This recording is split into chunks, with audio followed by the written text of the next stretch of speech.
안녕하세요. 저는 김봉구라고 합니다. 정말 어처구니 없던 제 이야기 좀 들어주세요. 저는 올해 72살입니다. 평생을 기계 부품을 만드는 공장에서 보냈지요. 쇳가루 날리는 공기 속에서 귀가 먹먹해지도록 굉음을 들으며 청춘을 바쳤습니다. 손마디는 무쇠처럼 굵어졌고 허리는 굽었지만 단 한 번도 제 인생을 원망한 적은 없었습니다. 제게는 온 세상보다 귀한 아들, 경태가 있었기 때문입니다. 명문대를 졸업하고 누구나 이름만 대면하는 대기업에 척하니 합격한 아들은 제 평생의 자부심이자 살아가는 이유였습니다. 아들이 대기업의 정직원 명함을 처음 내밀던 날, 저는 공장 구석에서 아무도 모르게 끙끙 울음을 삼켰습니다. 기름때 묻은 제 손으로 키운 아들이 이제는 번듯한 양복을 입고 여의도 빌딩 숲을 누비게 되었다는 사실이 꿈만 같았지요. 그날 이후 제 목표는 더욱 선명해졌습니다. 아들이 이 험한 세상에서 기 한 번 펴고 당당하게 살 수 있는 기반을 만들어주는 것. 그것이 제게 남은 유일한 소명이었습니다. 월급쟁이로 사는 아들은 얼마 지나지 않아 차만 규수를 데려와 제 앞에 보였습니다. 지금의 며느리 이지연이었지요. 부유한 집안에서 곱게 자랐다는 며느리는 처음부터 저를 조금 어려워하는 듯 했습니다. 제 작업복에 배어있는 쇠냄새와 투박한 말투가 불편했을지도 모릅니다. 그래도 아들이 좋다고 하니 저도 두말 없이 결혼을 허락했습니다. 그리고 평생을 모은 제 전 재산을 먼지 하나까지 탈탈 털었습니다. 퇴직금은 물론이고 아내가 하늘로 가기 전 남겨준 쌈짓돈까지 모두 합쳐서 용산에 볕 잘 드는 으리으리한 아파트 한 채를 아들 내외가 살 집으로 마련해 주었습니다.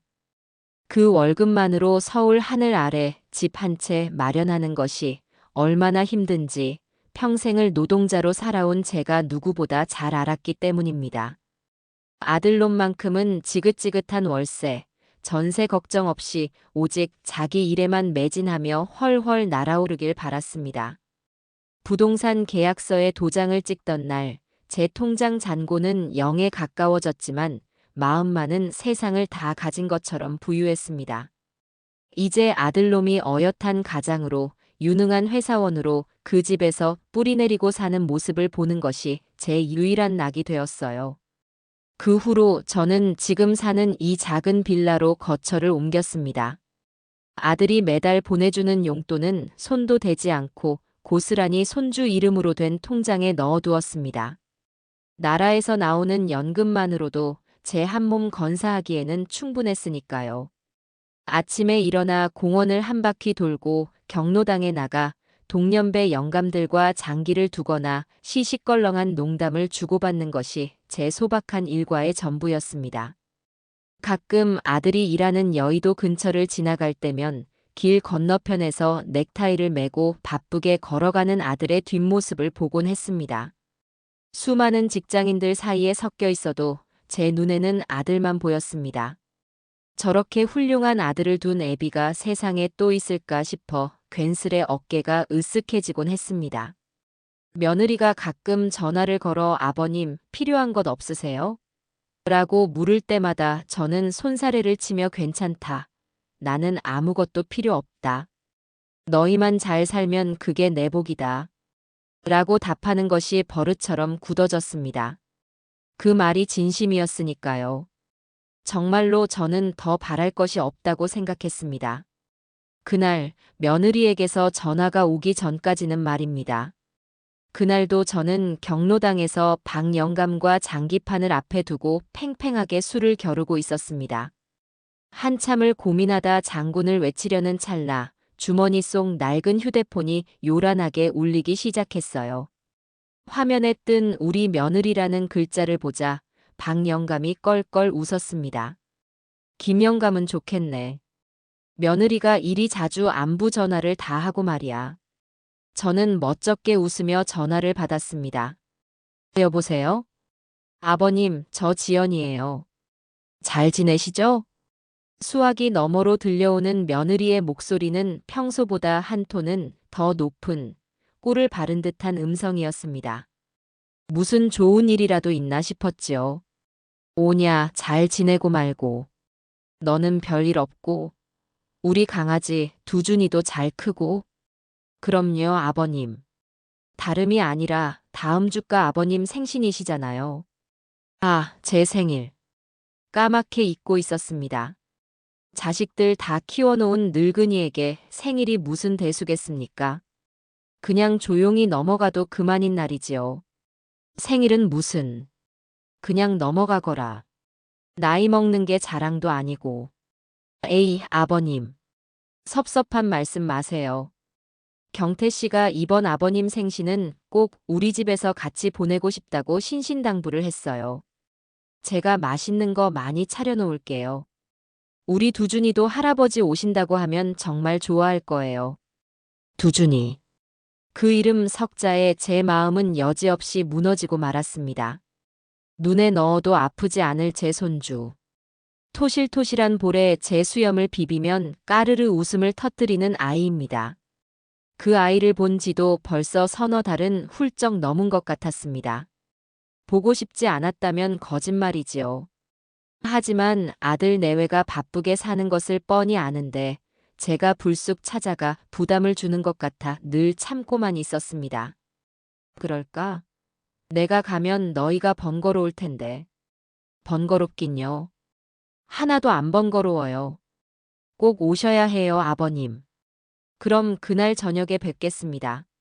며느리는 제 대답은 들을 것도 없다는 듯 용건만 말하고 전화를 끊었습니다. 잠시 멍하니 휴대폰을 들고 서 있는데 맞은편에 앉은 박 영감이 제 속을 꿰뚫어 본다는 듯 혀를 쯧쯧 찼습니다.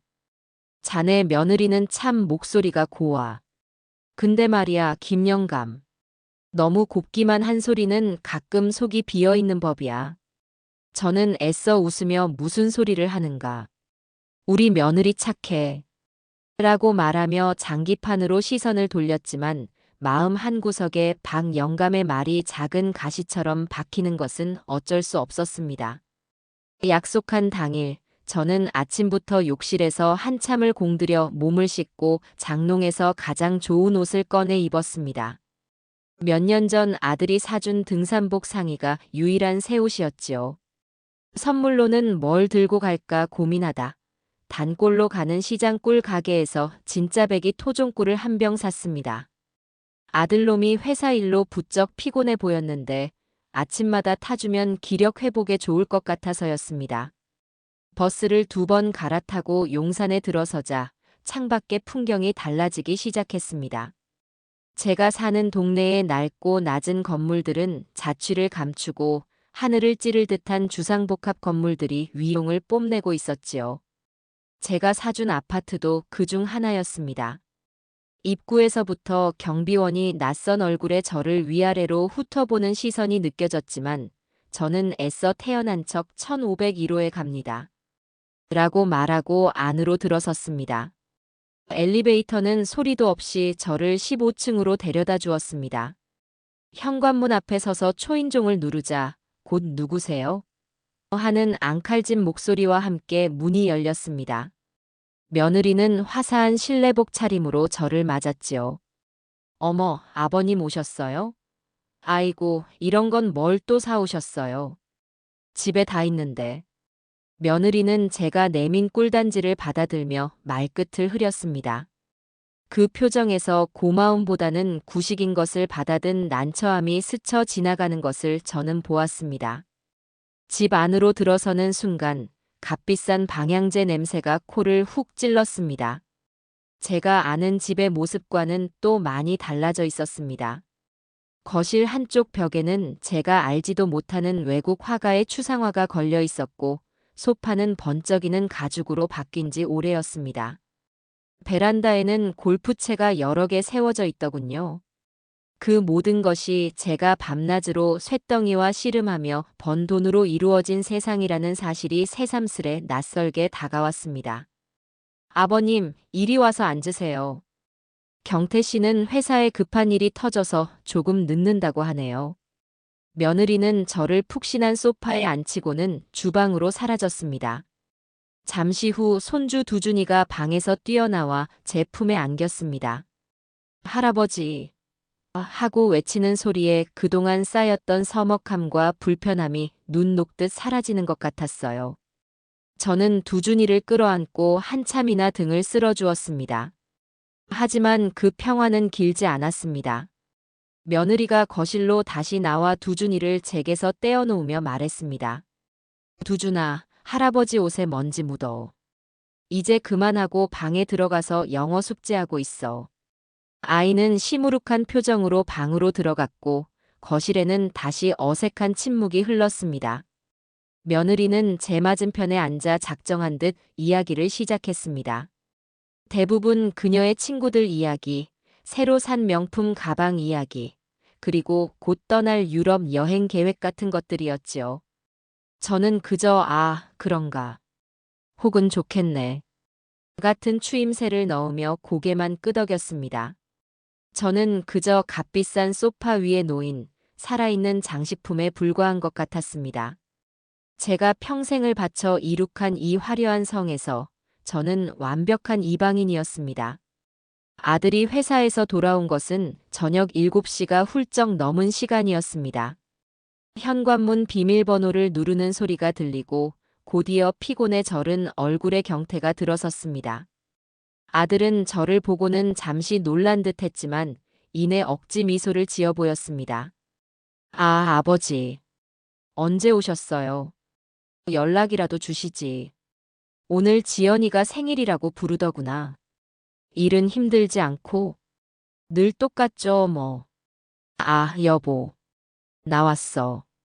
경태는 제게 건성으로 인사를 건네고는 곧장 주방 쪽을 향해 아내를 불렀습니다.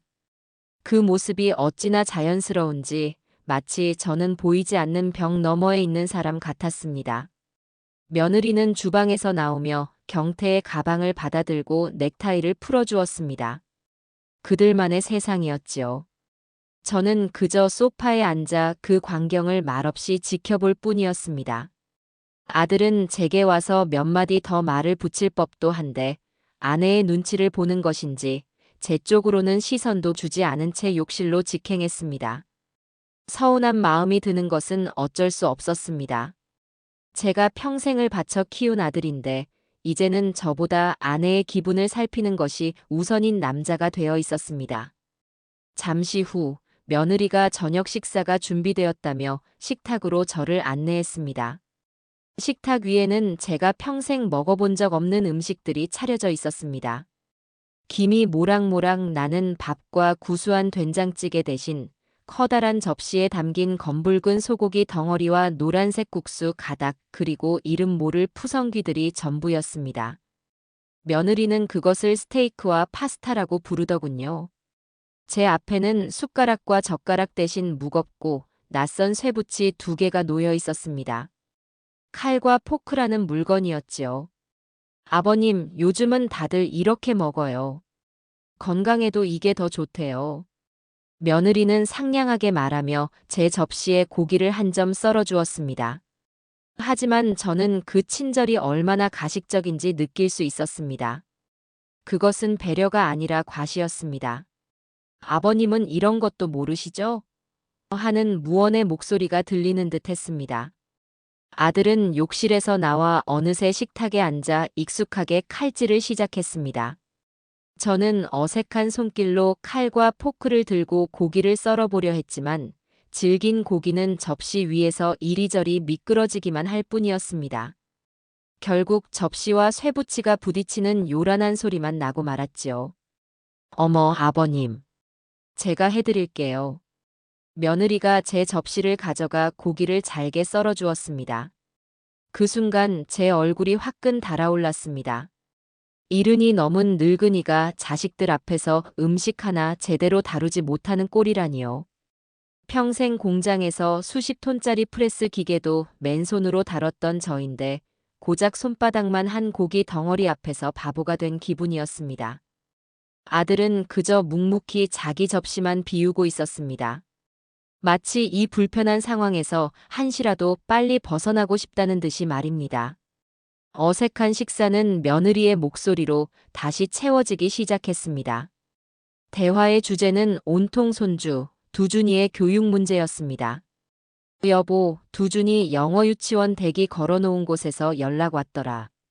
다음 달부터 바로 보낼 수 있대. 그래? 잘 됐네. 거기가 그렇게 들어가기 힘든 곳이라며. 힘들다 뿐이야? 엄마들 사이에서 전쟁이야, 전쟁. 일단 거기 들어가야 나중에 국제중학교 보낼 때 유리하거든. 당신도 알다시피 요즘 세상에 한국에서만 공부해서는 절대 성공 못해. 무조건 어릴 때부터 해외로 눈을 돌려야지. 며느리는 저를 한번 쓱 쳐다보며 말을 이어갔습니다. 마치 제게 동의를 구하는 것 같기도 하고 혹은 제 낡은 생각을 가르치려는 것 같기도 했습니다. 아버님도 그렇게 생각하시죠? 저희 때랑은 세상이 완전히 달라졌잖아요. 두준이는 저희처럼 평범하게 키우면 안 돼요. 특별하게 키워야죠. 그러려면 돈이 좀 들더라도 어쩔 수 없는 것 같아요. 당신 회사 동기 중에 박 부장 아들은 벌써 캐나다로 조기 유학 보냈다면서.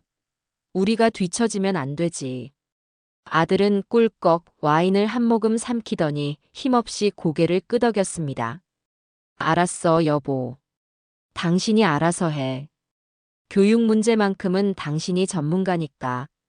전문가라서가 아니라 이게 현실이야. 당신도 회사에서 느끼잖아.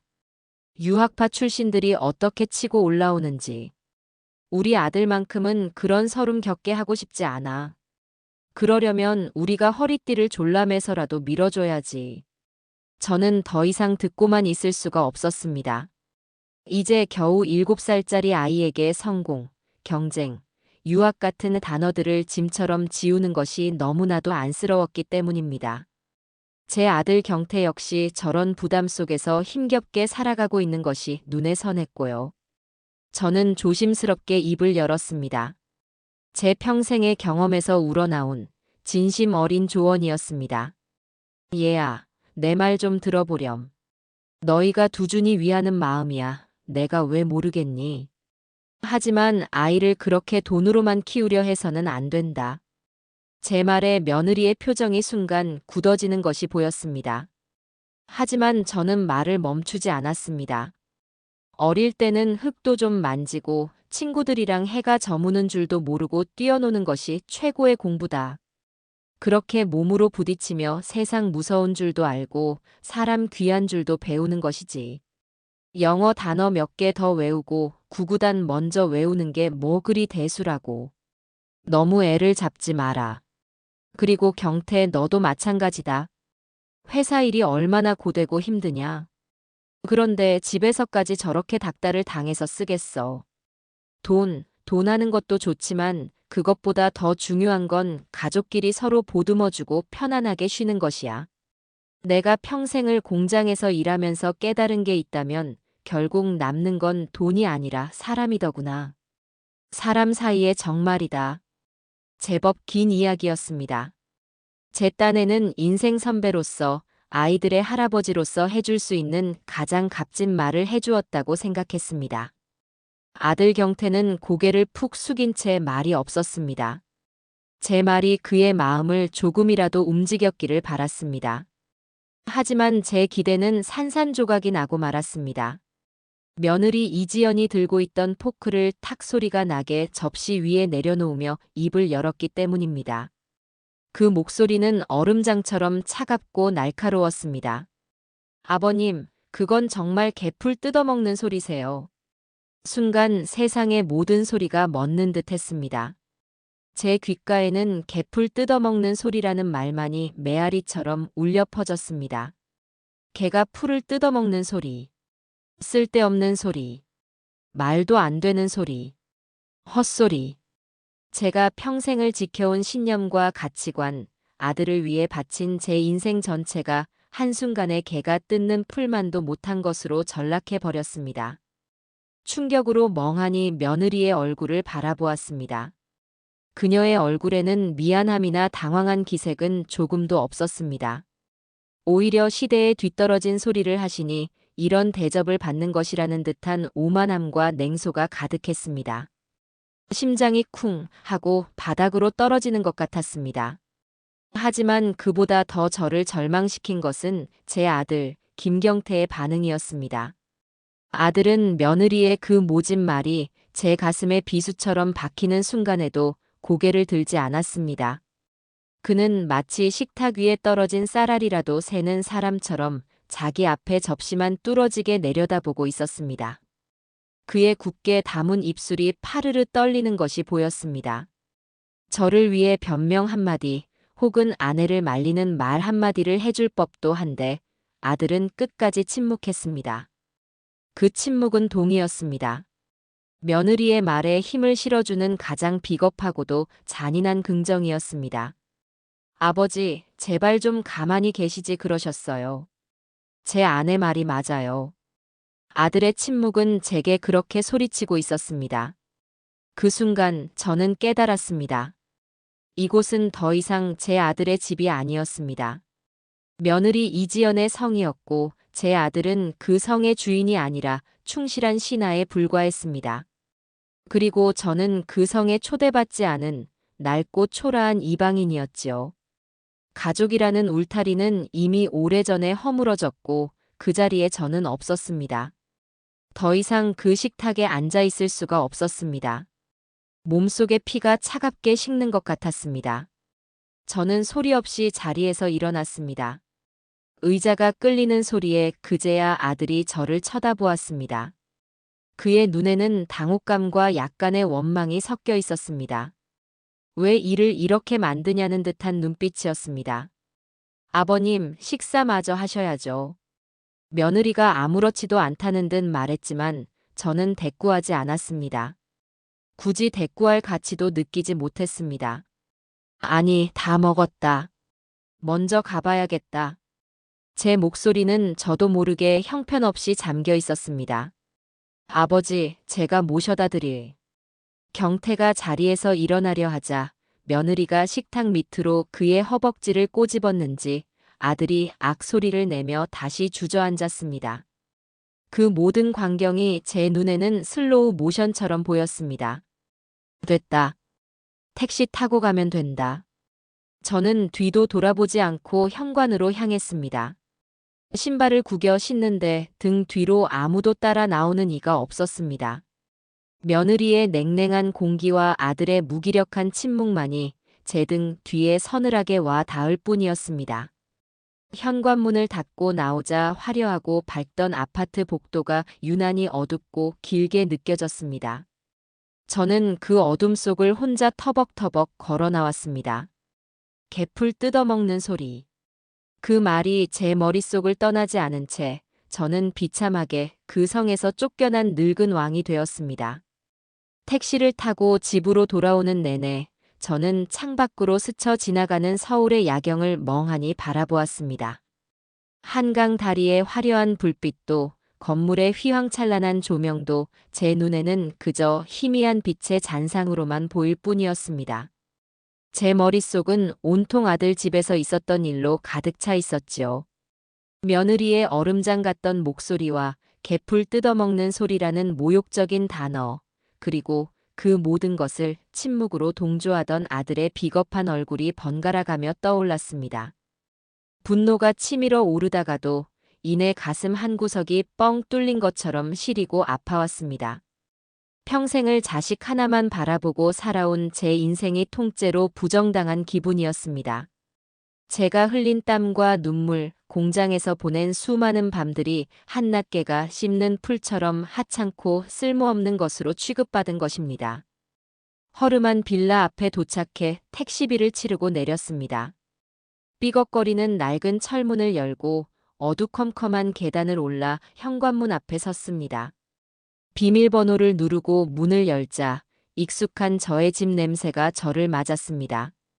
오래된 책과 옅은 곰팡이가 뒤섞인 가난하지만 정직한 냄새였지요. 아들 집의 값비싼 인공 방향제 냄새와는 너무도 달랐습니다. 불도 켜지 않은 채 저는 현관에 주저앉아 한참을 움직이지 못했습니다.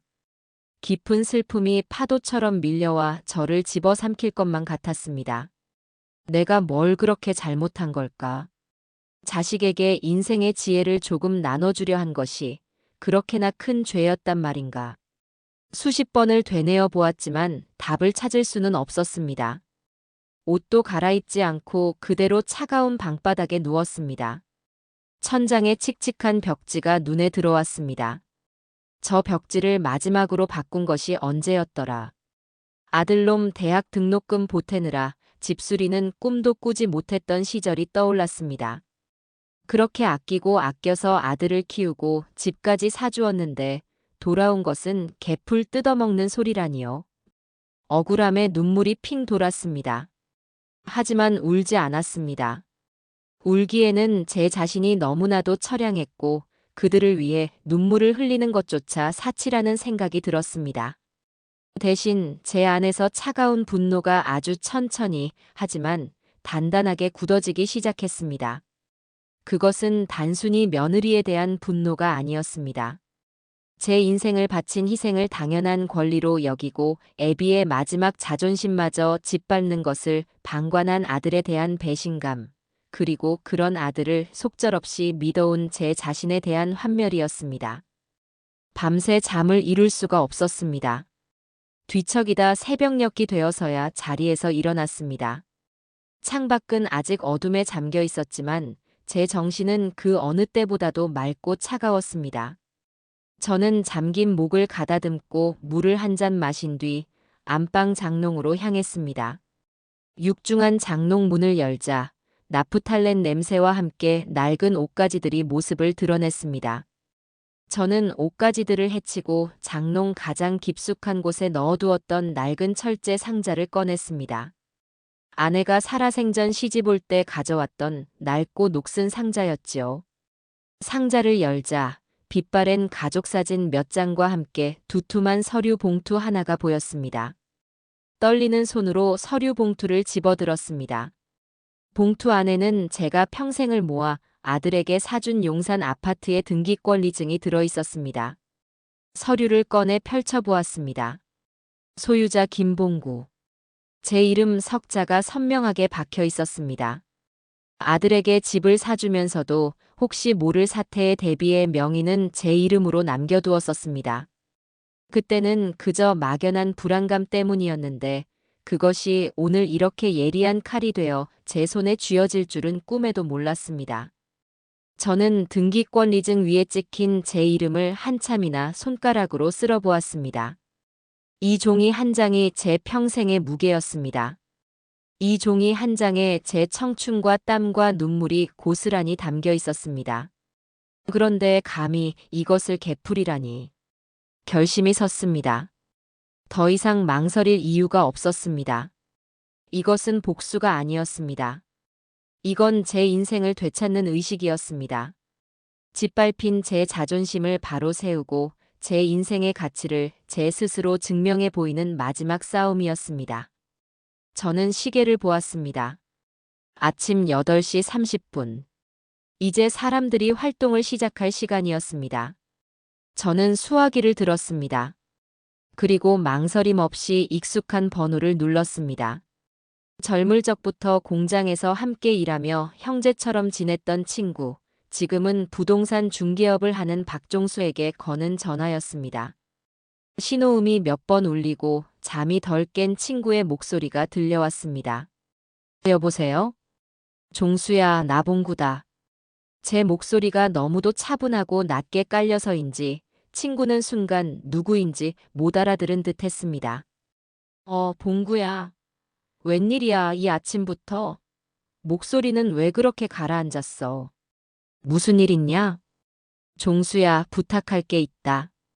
부탁은 무슨? 말을 해봐, 친구야. 내 용산 아파트 팔아야겠다. 수화기 너머로 순간 정적이 흘렀습니다. 친구는 제 말이 무슨 뜻인지 이해하지 못하는 것 같았습니다. 뭐라고? 너 지금 뭐라고 했냐? 용산 아파트라니. 그게 어떤 집인데 팔아? 너 평생 모은 돈 다 털어서 경태 주려고 산 집이잖아. 그래, 그 집 맞아. 아니, 이 사람아. 갑자기 왜 그래? 아들 내외랑 무슨 일 있었어? 싸웠냐? 친구는 다급하게 물었지만 저는 자초지종을 설명하고 싶지 않았습니다. 제 치부를 드러내고 싶지도 않았고 무엇보다 제 결심은 이미 누구도 되돌릴 수 없는 것이었기 때문입니다. 그런 거 아니다. 그냥 내 마음이 변했다. 마음이 변하다니 그게 무슨 말도 안 되는 소리야. 봉구야, 너답지 않게 왜 그래? 술 마셨냐? 아니, 맨정신이다. 종수야, 이건 부탁이 아니라 통보다. 내 집, 내가 팔겠다는데 누가 뭐라고 하겠나. 자네가 좀 도와줘야겠다. 금매로 최대한 빨리 팔아줘. 그리고 무엇보다 조용하게 처리해야 한다. 아들 내외는 전혀 몰라야 해. 제 목소리에는 한치의 흔들림도 없었습니다. 그것을 느꼈는지 친구의 목소리도 조금은 진지해졌습니다. 봉구야, 너 지금 진심이냐? 정말 후회 안 할 자신 있어? 후회? 후회는 이미 평생 할 만큼 하고 있다. 내 인생을 통째로 바친 것을 후회하고 있어. 그러니 더는 묻지 말고 해줄 수 있는지 없는지만 대답해다오. 제 단호한 말에 친구는 긴 한숨을 내쉬었습니다. 잠시 침묵하던 그가 마침내 입을 열었습니다. 알았다, 친구야. 자네 목소리 들으니 내가 무슨 말을 해도 소용없겠구만. 알겠어. 일단 시장 상황부터 알아보고 어떻게 진행할지 계획부터 짜보자. 오늘 오후에 내가 자네 집으로 한번 들를게. 그때 다시 얘기하자. 전화를 끊고 수화기를 내려놓았습니다. 온몸에 힘이 쭉 빠져나가는 기분이었습니다. 하지만 동시에 아주 오랜만에 느껴보는 해방감이 온몸을 감쌌습니다. 저는 제 인생의 운전대를 제 손으로 다시 움켜쥔 것입니다. 창밖을 보니 어느새 동이 터오고 있었습니다. 잿빛 하늘을 뚫고 솟아오르는 아침 해가 마치 제 새로운 인생의 시작을 알리는 신호탄처럼 보였습니다. 그날 오후 약속한 시간에 맞춰 친구 박종수가 제 빌라로 찾아왔습니다. 번쩍이는 세단에서 내린 그는 말끔한 양복 차림이었습니다. 허름한 빌라촌의 풍경과는 어울리지 않는 모습이었지요. 그는 제 집 앞에 서서 잠시 주변을 둘러보더니 안타깝다는 표정으로 고개를 절레절레 저었습니다. 봉구야, 너는 아들놈 용산에 그런 으리으리한 집 사주고 정작 너는 이런 데서 사는 거냐? 내가 진작 알았으면 잔소리라도 한바탕 했을 텐데. 친구는 집 안으로 들어서며 혀를 찼습니다. 저는 말없이 그에게 시원한 물 한 잔을 건넸습니다. 우리는 낡은 부엌 식탁에 마주 앉았습니다. 종수는 서류 가방에서 몇 가지 서류를 꺼내 테이블 위에 올려놓았습니다. 자, 이게 지금 용산 일대 아파트 최근 실거래가 자료다. 너희 집이 평수도 좋고 방향도 좋아서 인기가 많은 곳이야. 요즘 부동산 경기가 좋아서 마음만 먹으면 제값 받고 팔 수 있어. 그런데 금매로 내놓으면 조금 손해는 감수해야 한다. 종수는 전문가다운 목소리로 설명을 시작했습니다. 하지만 그의 눈은 계속해서 저를 살피고 있었습니다. 마지막으로 제 마음을 돌릴 기회를 엿보는 것이겠지요. 봉구야, 내가 오면서 계속 생각해봤는데 이건 정말 아니야. 부모 자식 간에 살다 보면 서운한 일도 있고 다투는 날도 있는 법이야. 그래도 이건 너무 극단적이잖아. 경태가 알면 얼마나 상처받겠냐. 아들 인생이 걸린 문제야, 이거. 저는 친구의 눈을 똑바로 바라보며 나지막이 말했습니다. 종수야, 상처는 경태가 아니라 내가 받았다. 그리고 이건 내 아들의 인생이 아니라 내 인생이 걸린 문제다. 나는 내 남은 인생을 더 이상 다른 사람을 위한 희생 제물로 살고 싶지 않을 뿐이야. 제 목소리는 낮았지만 강한 확신이 담겨 있었습니다. 제 표정에서 무언가를 읽었는지 종수는 더 이상 저를 설득하려 들지 않았습니다. 그는 깊은 한숨을 내쉬며 고개를 끄덕였습니다. 알겠다. 내가 그 정도까지 결심했다면 내가 더 이상 무슨 말을 하겠냐? 그럼 계획대로 진행하자. 일단 매물을 내놓되 집주인이 급한 사정으로 파는 것처럼 꾸며서 현금 부자들을 상대로 조용히 접촉하는 게 좋겠어. 그래야 소문도 안 나고 아들 내외도 모르게 일을 처리할 수 있으니까. 종수는 부동산 매매 위임 계약서를 제 앞에 내밀었습니다. 저는 잠시의 망설임도 없이 서랍에서 도장을 꺼내 계약서에 찍었습니다. 김봉구 석자가 선명하게 찍히는 순간 저는 루비콘 강을 건넜다는 것을 직감했습니다. 이제 되돌릴 수 없었습니다. 고맙다, 종수야. 고맙긴. 친구 사이에 뭘. 대신 나중에 나 원망하기만 해봐라. 종수는 씁쓸하게 웃으며 서류를 챙겨 자리에서 일어났습니다. 그는 돌아가기 전 제 어깨를 두드리며 말했습니다. 무슨 일이 있었는지는 모르겠지만 기운내라, 친구야. 그 말 한마디에 울컥 눈물이 쏟아질 것 같았지만 애써 참아냈습니다. 그 후 며칠간 저는 아무 일도 없는 것처럼 평소와 똑같이 생활했습니다. 아침에 공원을 산책하고 경로당에 나가 영감들과 장기를 두었습니다. 하지만 제 모든 신경은 주머니 속 휴대폰에 쏠려 있었습니다. 언제 아들이나 며느리에게서 전화가 올까, 혹은 종수에게서 연락이 올까 온종일 노심초사했습니다. 그러던 이틀 뒤 저녁 경태에게서 전화가 걸려왔습니다. 심장이 철렁 내려앉았지만 저는 최대한 아무렇지 않은 목소리로 전화를 받았습니다. 여보세요, 아비다. 아, 아버지. 저 경태예요. 잘 지내시죠? 아들의 목소리는 의외로 평온했습니다. 아직 아무것도 모르는 것이 분명했습니다. 그럼 잘 지내고 말고. 웬일이냐? 아니요, 그냥요. 그날 저녁은 지연이가 그날따라 좀 예민해서 그랬어요. 몸도 좀 안 좋았고요. 아버지가 너무 마음에 담아두시는 것 같아서요. 역시나 아들은 사과가 아닌 변명을 하고 있었습니다. 아내의 잘못을 덮어주기 위해 거짓말을 하고 저더러 이해하라고 말하는 것이었습니다. 개풀 뜯어먹는 소리라는 모욕적인 말을 들은 것은 저인데 왜 제가 그 모든 상황을 이해하고 마음에 담아두지 말아야 하는 것인지 도무지 알 수 없었습니다. 제 안에서 마지막으로 남아있던 일말의 기대마저 무너져 내렸습니다. 나는 괜찮다. 신경 쓰지 마라. 회사 일은 바쁘냐? 저는 차갑게 대답했습니다. 제 목소리가 너무 딱딱하게 느껴졌는지 아들은 잠시 머뭇거렸습니다. 하지만 그는 제 감정의 골이 얼마나 깊은지 전혀 눈치채지 못했습니다.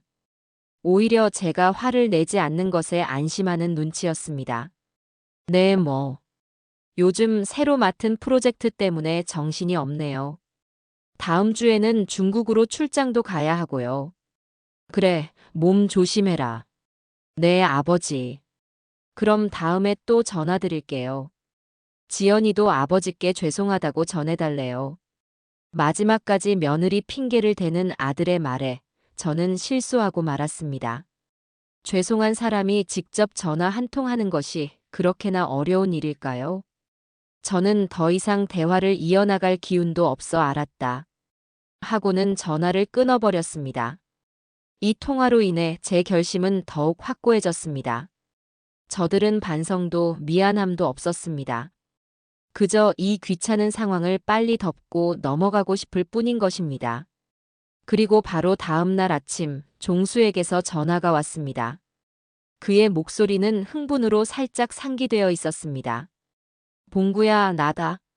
제대로 된 물건이 하나 나타났다. 물건이라니? 매수자 말이다. 자수성가한 젊은 사업가인데 현금 부자야. 대출 없이 전부 현금으로 집을 살 수 있는 사람이라고.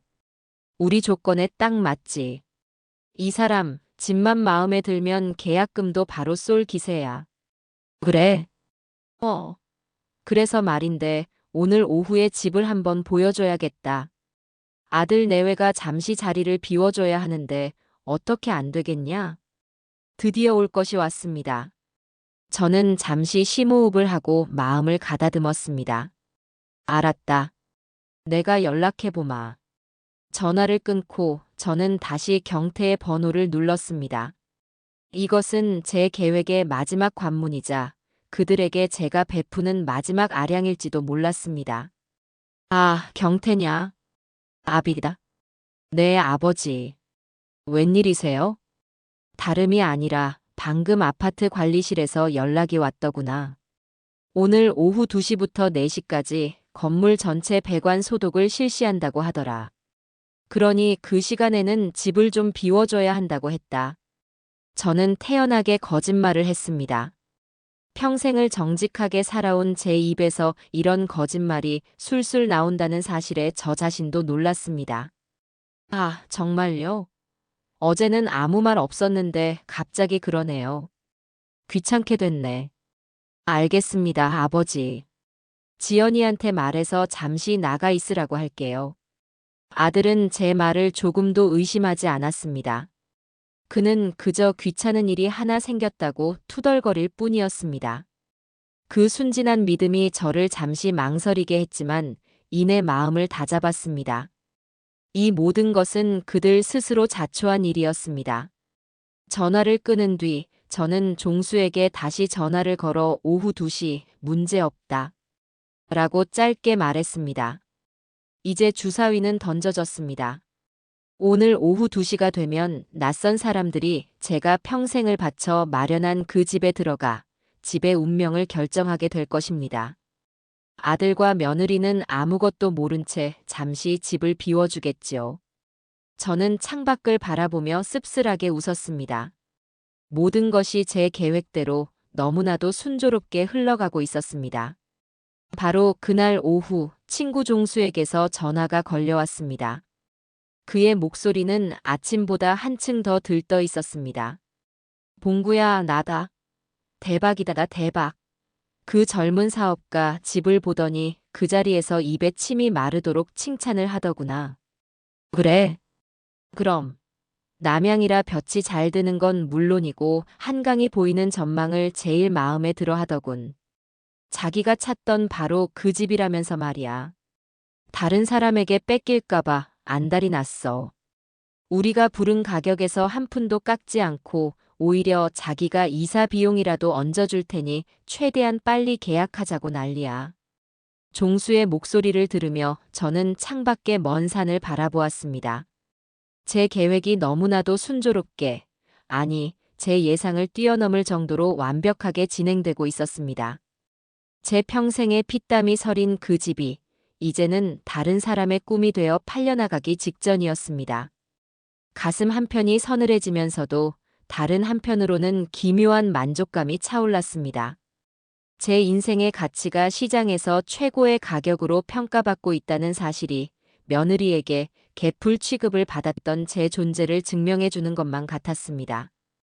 봉구야, 듣고 있냐? 이 사람 자금도 확실해. 내일이라도 당장 계약서 쓰자고 하는데 어떡할까? 이런 매수자는 다시 만나기 힘들어. 쇳불도 단김에 빼라고 바로 결정하는 게 좋을 것 같다. 알았다. 하루만, 딱 하루만 생각할 시간을 다오. 내일 아침에 다시 연락하마. 저는 일부러 답을 미뤘습니다. 제 마음은 이미 정해졌지만 이 중대한 결정을 너무 성급하게 내리는 것처럼 보이고 싶지는 않았습니다. 어쩌면 그 하루의 시간은 제 스스로에게 던지는 마지막 질문의 기회였을지도 모릅니다.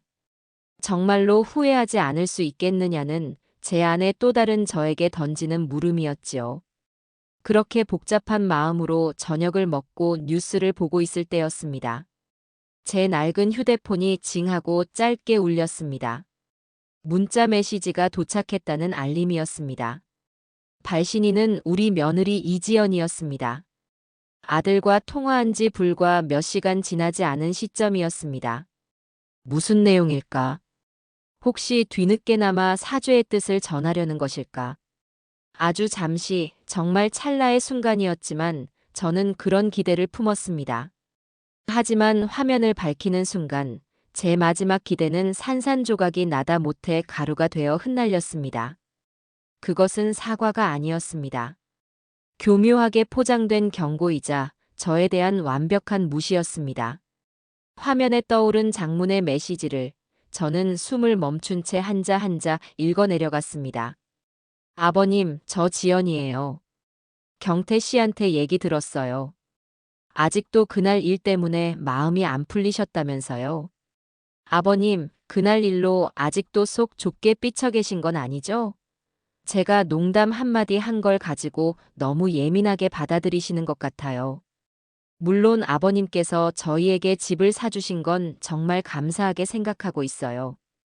평생 잊지 못할 은혜죠. 하지만 저희가 아버님 덕에 사는 건 맞지만 이젠 저희 인생도 존중해 주셔야죠. 아버님께서 자꾸 옛날 방식만 고집하시고 저희 사는 방식에 이래라 저래라 하시면 경태 씨가 중간에서 얼마나 힘들어 하는지 모르세요? 아버님께서 좀 더 어른스럽게, 너그럽게 넘어가 주시면 안 될까요? 저희도 아버님께 잘하고 싶어요. 그러니 아버님께서도 저희를 좀 믿고 맡겨주세요. 저희 두준이 아버님 손주잖아요. 저희가 알아서 잘 키울게요. 문자 메시지를 다 읽었을 때 저는 제 손이 부들부들 떨리고 있다는 것을 깨달았습니다. 눈앞이 아찔해지며 피가 거꾸로 솟는 기분이었습니다. 이 글에 어디에 사과가 있단 말입니까? 속 좁게, 농담 한마디 예민하게, 어른스럽게. 모든 단어가 비수가 되어 제 심장을 후벼 팠습니다. 저를 아랫사람 가르치듯 철없는 늙은이 취급하는 그 오만함에 치가 떨렸습니다. 며느리는 제게 용서를 구하는 것이 아니었습니다. 제게 항복을 요구하고 있는 것이었습니다. 당신의 시대는 끝났으니 이제 우리 방식에 군말 없이 따르라는 선전포고였습니다. 이 메시지는 그들의 진심이었습니다. 아들이 제게 전화를 걸어 변명을 늘어놓는 동안 며느리는 뒤에서 이런 칼을 갈고 있었던 것입니다. 저는 더 이상 망설일 필요가 없었습니다. 그 하루의 유예 기간마저 사치였습니다. 저는 곧바로 종수에게 전화를 걸었습니다. 제 목소리는 분노로 작게 떨리고 있었습니다. 나다 봉구. 계약 진행하게. 봉구야, 벌써 결정했어? 잘 생각했다. 역시 너는 결단력이 있어. 내일 당장 계약서 쓰자고 하게. 시간, 장소 모두 그쪽 편한 대로 맞추겠다고 전해. 알았다. 내가 바로 연락해서 약속 잡고 알려주마. 전화를 끄는 저는 허탈하게 웃었습니다. 결국 제 결정을 마지막까지 밀어붙인 것은 다름 아닌 며느리 자신이었습니다. 그녀는 스스로 제 무덤을 판 셈이지요. 그리고 운명의 장난처럼 바로 다음 날이었습니다. 오후 늦게 다시 아들에게서 전화가 걸려왔습니다. 이번에 그의 목소리는 지난번과는 완전히 달랐습니다. 평온함은 사라지고 당혹감과 희미한 공포가 섞여 있었습니다. 아버지, 아버지, 지금 통화 괜찮으세요? 왜 그러냐? 아버지, 이상해요. 정말 이상해요. 아까 회사로 부동산에서 전화가 왔어요. 무슨 매매 관련 서류를 최종 확인해야 한다고 집주인 되시냐고 묻더라고요. 그래서 제가 아버지가 집주인이시라고 했더니 그럼 김봉구님께 직접 연락드리겠다고 하고 끊었어요. 이게 어떻게 된 거예요? 저는 잠시 숨을 골랐습니다. 드디어 저들이 낌새를 채기 시작한 것입니다. 올 것이 왔구나 싶었지요. 그리고요, 아버지. 그것뿐만이 아니에요. 어제 지연이가 옆집 아주머니랑 마주쳤는데 그 아주머니가 그러더래요. 어제 우리 집에 낯선 사람들이 한참을 있다가 갔다고요. 키 크고 양복 입은 남자랑 젊은 부부 같은 사람들이었다고. 아버지, 정말 시세만 알아보신 거 맞아요? 왜 저희 집에 낯선 사람들이 와서 집을 보고 가는 거죠? 아들의 목소리는 다급한 질문들로 가득 차 있었습니다. 저는 최대한 평정을 유지하며 대답했습니다. 제 마지막 거짓말이었습니다. 아, 그건. 그 부동산 놈들이 아주 악질이더구나. 내가 시세만 알아봐 달라고 했는데 자기들 마음대로 손님을 데려와서 보여준 모양이야. 내가 단단히 혼을 내주었으니 너는 신경 쓰지 마라. 내가 알아서 다 처리할 테니 너는 하던 일이나 열심히 해. 정말 그런 거죠? 저는 무슨 일이라도 생긴 줄 알고 심장이 철렁했어요. 아들은 제 말을 듣고서야 겨우 안심하는 듯 했습니다. 하지만 그의 목소리에는 여전히 의심의 그림자가 남아 있었습니다. 그는 세상 물정 모르는 순진한 사람이 아니었습니다. 대기업에서 온갖 인간 군상을 겪으며 살아남은 사람이었습니다. 제 말이 어딘가 부자연스럽다는 것을 분명히 느꼈을 것입니다. 그래. 그러니 아무 걱정 말고 출장 준비나 잘하거라. 저는 그렇게 말하고 서둘러 전화를 끊었습니다. 수화기를 내려놓자 등줄기에서 식은땀이 흘렀습니다. 이제 시간 싸움이었습니다. 아들이 의심을 확신으로 바꾸기 전에 모든 것을 끝내야 했습니다. 팽팽하게 당겨진 활시위는 이제 떠나기 직전이었습니다. 아슬아슬한 고요함 속에서 저는 폭풍이 몰려오고 있음을 직감했습니다. 다음 날 아침 동이 트기도 전에 잠에서 깼습니다. 밤새 뒤척이느라 잠을 설친 탓에 몸은 천근만근 무거웠지만 정신만은 칼날처럼 예리하게 깨어 있었습니다. 오늘이 바로 계약서에 도장을 찍는 날이었습니다. 제 인생의 항로가 완전히 바뀌는 되돌릴 수 없는 날이었습니다. 종수에게서는 어젯밤에 이미 연락이 왔습니다. 오늘 오후 2시 강남에 있는 자기 부동산 사무실에서 보기로 했다. 매수자 측에서도 변호사를 대동하고 나올 것이니 저더러 도장과 신분증만 잘 챙겨오라고 신신당부했습니다. 저는 옷장에서 가장 깨끗하고 단정한 옷으로 갈아입었습니다. 몇 년 전 아들이 사준, 하지만 한 번도 입지 않아 새 것 같은 등산용 점퍼였습니다. 그 옷을 입으니 기분이 묘했습니다.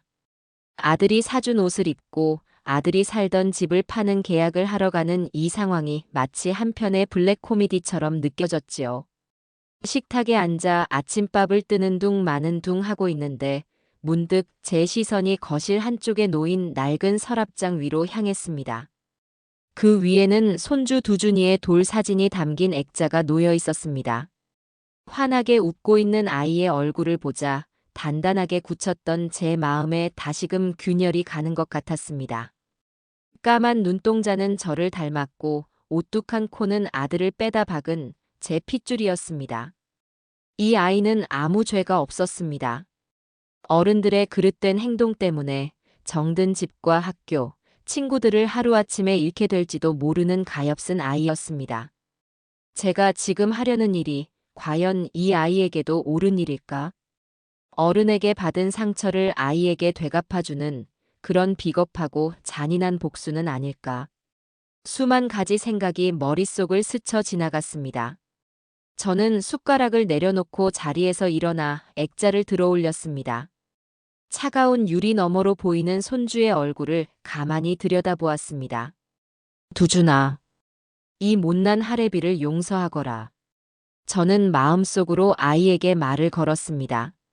하지만 이내 고개를 가로저었습니다. 이것은 용서를 구할 일이 아니었습니다. 오히려 이것이 제가 이 아이에게 해줄 수 있는 마지막이자 가장 중요한 가르침일지도 모른다는 생각이 들었습니다. 돈으로 쌓아 올린 성이 얼마나 허무하게 무너질 수 있는지를, 사람에 대한 존중과 예의를 잃어버린 대가가 얼마나 혹독한지를 이 아이는 부모의 실패를 통해 뼈저리게 배우게 될 것입니다. 지금 당장은 힘들고 아프겠지만 먼 훗날 아이가 올바른 가치관을 가진 어른으로 성장한다면 오늘의 이 시련은 분명 값진 약이 될 것이라고. 저는 그렇게 제 자신을 합리화하고 또 설득했습니다. 이 아이가 올바르게 자라려면 그 부모부터 뿌리 뽑힌 교만함을 버려야 한다. 제 결심은 다시금 강철처럼 단단해졌습니다. 저는 액자를 조용히 제자리에 내려놓고 현관을 나섰습니다. 약속 장소인 종수의 부동산 사무실은 제가 사는 동네와는 완전히 다른 세상에 있었습니다. 높은 빌딩들이 즐비하고 값비싼 외제차들이 거리를 가득 메운 곳이었지요. 사무실 안으로 들어서자 종수가 저를 반갑게 맞았습니다. 안쪽 상담실에는 이미 사람들이 앉아 있었습니다. 매수자인 젊은 사업가와 그의 옆에 앉은 변호사였습니다. 젊은 사업가는 저를 보자마자 자리에서 일어나 깍듯하게 인사를 했습니다. 안녕하십니까, 선생님. 제가 이번에 집을 매수하게 된 사람입니다. 집이 정말 좋더군요. 그의 태도는 정중했지만 눈빛은 예리하게 빛나고 있었습니다. 저는 말없이 고개를 끄덕이며 자리에 앉았습니다. 곧이어 종수가 계약서를 테이블 위에 펼쳐놓았습니다. 법률 용어들로 가득한 빽빽한 글자들이 눈에 들어왔습니다. 종수는 계약서의 주요 조항들을 하나하나 짚어가며 큰 소리로 읽어내려갔습니다. 매매 대금, 계약금, 중도금과 잔금 지급일, 그리고 가장 중요한 부동산 명도 날짜까지. 모든 것이 제가 요구한 대로였습니다. 잔금 지급일로부터 한 달 이내에 집을 비워주어야 한다는 조항을 읽을 때 저도 모르게 마른 침을 삼켰습니다. 자, 이상이 없으시면 각자 서명 날인해 주시면 되겠습니다. 종수의 말이 끝나자 매수자와 그의 변호사가 먼저 계약서에 서명을 했습니다. 그리고 마침내 계약서가 제 앞으로 밀려왔습니다. 제 이름 김봉구가 적힌 자리 옆 도장을 찍어야 할 빈칸이 저를 내려다보고 있었습니다. 저는 잠시 숨을 멈췄습니다. 이 네모난 칸이 제 인생의 분기점이었습니다. 이 칸을 채우는 순간 모든 것은 끝이 나고 또한 모든 것이 새로 시작될 것이었습니다. 저는 주머니에서 묵직한 인감 도장을 꺼내 들었습니다. 평생을 성실하게 살아온 제 이름이 새겨진 도장이었습니다. 도장에 붉은 인주를 묻혔습니다. 제 손이 아주 미세하게 떨리는 것을 느꼈지만 애써 무시했습니다. 그리고 망설임 없이 계약서 위 빈칸에 힘껏 도장을 찍었습니다. 쿵! 둔탁한 소리와 함께 제 이름 석자가 선명하게 문서 위에 새겨졌습니다. 그 순간 제 심장도 함께 바닥으로 떨어지는 듯한 기묘한 감각에 휩싸였습니다. 거대한 족쇄가 풀려나는 듯한 해방감과 동시에 모든 것을 잃어버린 듯한 허무함이 교차했습니다. 수고하셨습니다. 계약이 원만하게 성립되었습니다. 종수가 악수를 청하며 말했습니다. 저도 기계적으로 손을 맞잡았습니다. 바로 그때였습니다. 제 주머니 속 휴대폰이 짧게 징하고 울렸습니다. 은행에서 온 문자 메시지였습니다. 화면에 찍힌 숫자를 보는 순간 제 눈이 의심스러웠습니다. 제 평생 만져보기는커녕 구경조차 해본 적 없는 거대한 액수였습니다. 계약금으로 전체 매매 대금의 10%가 즉시 입금된 것이었습니다. 이 숫자는 더 이상 상상이 아니었습니다. 현실이었습니다. 저는 아무 말 없이 휴대폰 화면을 가만히 내려다보았습니다. 제 인생을 바친 대가가 차가운 숫자가 되어 제 손안에 들어와 있었습니다. 다리는 불탔고 강은 건넜습니다. 이제 정말로 아무것도 되돌릴 수 없게 되었습니다. 계약서에 도장을 찍고 집으로 돌아온 다음 날, 저는 곧장 우체국으로 향했습니다. 손에는 두툼한 서류 봉투 하나가 들려 있었지요. 그냥 전화로 통보할 수도 있었습니다. 하지만 저는 그러고 싶지 않았습니다. 전화는 그들에게 변명과 애원의 기회를 줄 뿐이었습니다. 저는 제 결정이 얼마나 단호하고 최종적인지를 가장 차갑고 공식적인 방식으로 전달하고 싶었습니다. 그래서 저는 변호사까지는 아니지만 법무사를 통해 내용 증명 우편을 작성했습니다. 그것은 감정이 완전히 배제된 법적 효력만을 담은 마지막 통보였습니다. 우체국 창구에 서류를 내밀며 내용 증명으로 보내주세요. 라고 말하는 제 목소리는 조금도 떨리지 않았습니다.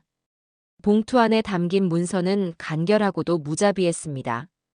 부동산 명도 통지서. 귀하가 현재 거주 중인 용산의 아파트는 매매 계약이 체결되었음을 통보합니다.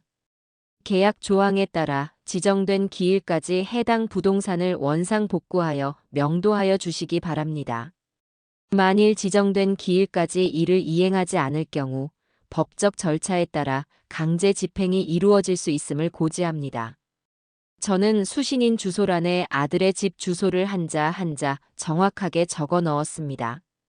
우체국 직원은 무심한 표정으로 도장을 찍고 영수증을 건네주었습니다.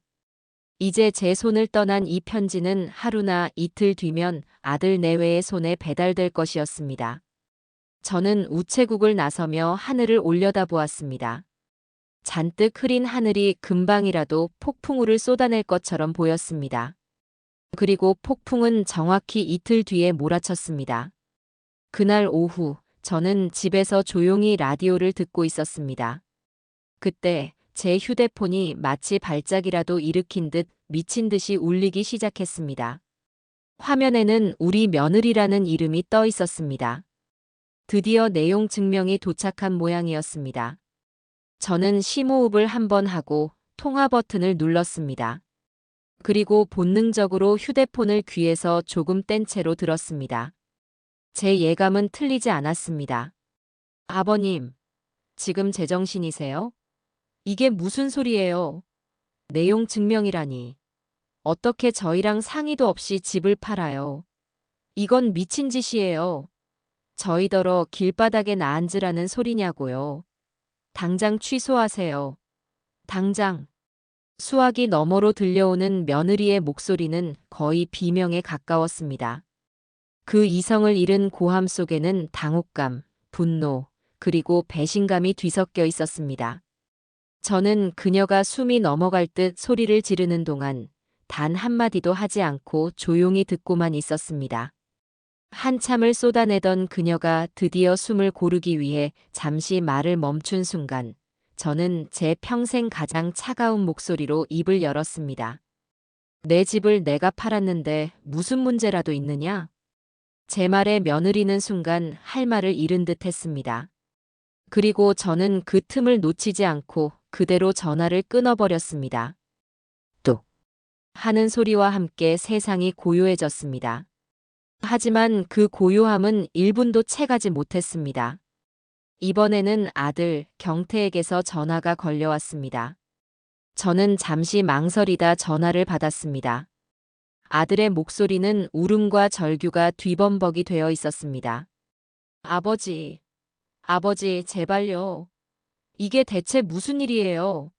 장난이시죠? 네. 지연이가 지금 옆에서 쓰러지려고 해요. 아버지, 제발 장난이라고 실수였다고 말해주세요. 제가 잘못했어요. 제가 다 잘못했어요, 아버지. 아들은 처음으로 제게 잘못했다고 말했습니다. 하지만 너무 늦었습니다.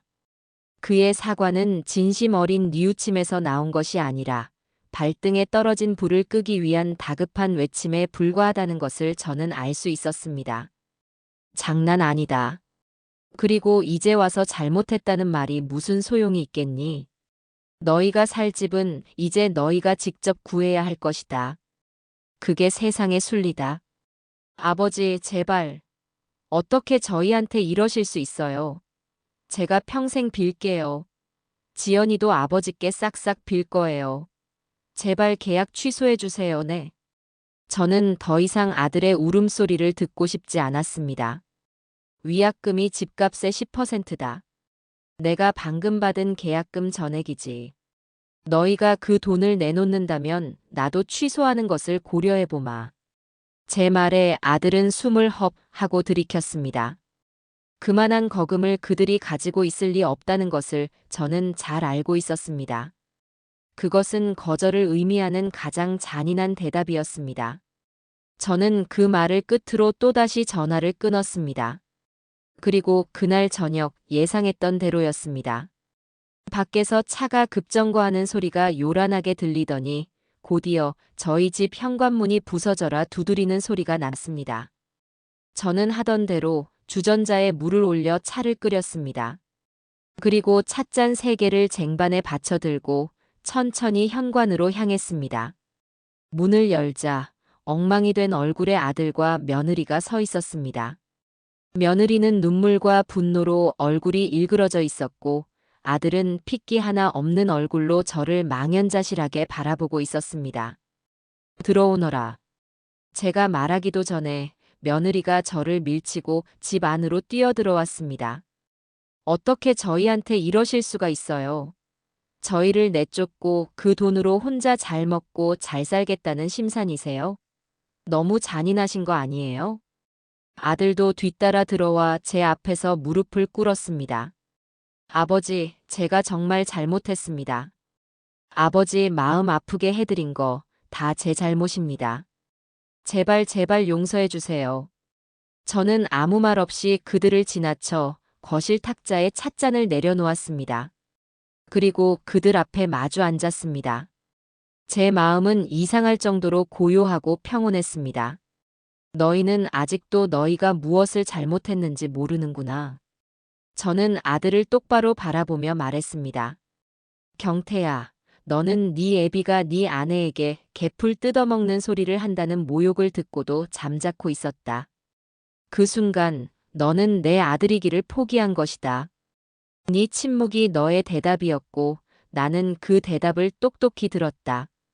그리고 저는 며느리에게로 시선을 돌렸습니다. 그리고 내가 평생을 바쳐 마련해준 그 집에서 호의호식하면서 그 모든 것들이 어디서 왔는지 단 한순간이라도 진심으로 감사한 적이 있었느냐?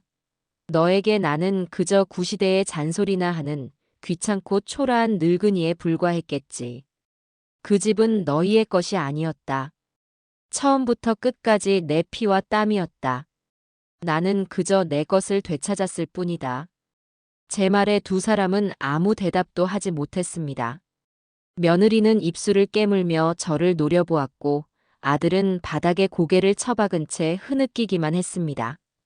너희에게는 정확히 한 달하고 보름의 시간이 남았다. 그 안에 이사 갈 집을 알아보거라. 월세방이든 변두리 빌라든 이제는 너희 두 사람의 힘으로 얻어야 할 것이다. 그것이 너희가 그토록 원하던 너희의 인생 아니더냐.